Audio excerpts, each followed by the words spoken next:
यांत्रिकीकरणामुळे शेतीतील गोवंशांची पारंपरिक भूमिका काही प्रमाणात कमी झाली असली तरी गोमातेचे सामाजिक, सांस्कृतिक, पर्यावरणीय आणि आर्थिक महत्त्व आजही अबाधित आहे.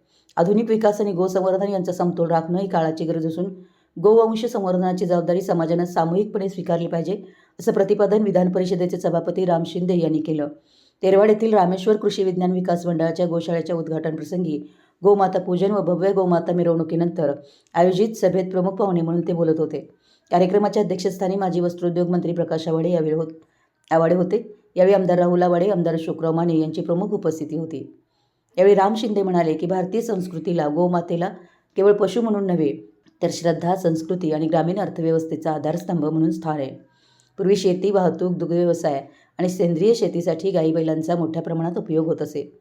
मात्र ट्रॅक्टर, हार्वेस्टर, पॉवर टिलरसारख्या अत्याधुनिक यंत्रांच्या वापरामुळं बैलांच्या श्रमाची गरज कमी झाली असून अनेक ठिकाणी गोवंशाचं पालन आर्थिकदृष्ट्या परवडण्याचं झालं आहे. त्यामुळे देश ही गोवंशाच्या संवर्धनाकडे विशेष लक्ष देणं आवश्यक आहे. अध्यक्षीय भाषणात माजी मंत्री आवाडे म्हणाले की राज्य शासन विविध विकास कामांना गती देत असून शिरोळ व हातकणंगले तालुक्यातील पूरस्थितीवर कायमस्वरूपी उपाययोजनांसाठी सुमारे 3200 कोटींची योजना तयार करण्यात आली. तसेच कुरुंदवाडच्या प्रस्तावित नळपाणी पुरवठा योजनेसाठी 54 कोटींचा निधी मंजूर झाल्यानं शहराचा पाणी प्रश्न मार्गी लागण्यास मदत होणार असल्याचं त्यांनी सांगितलं. यावेळी अजय पाटील यड्रावकर यांनी मनोगत व्यक्त केलं. स्वागत नगराध्यक्षा सौ मनीषा डांगे, प्रास्ताविक नितीश ओझा यांनी केलं.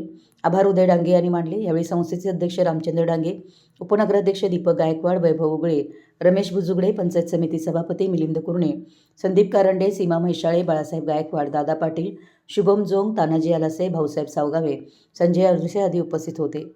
मराठी एस न्यूजसाठी कुरुंदवाडहून संदीप अडसूळ.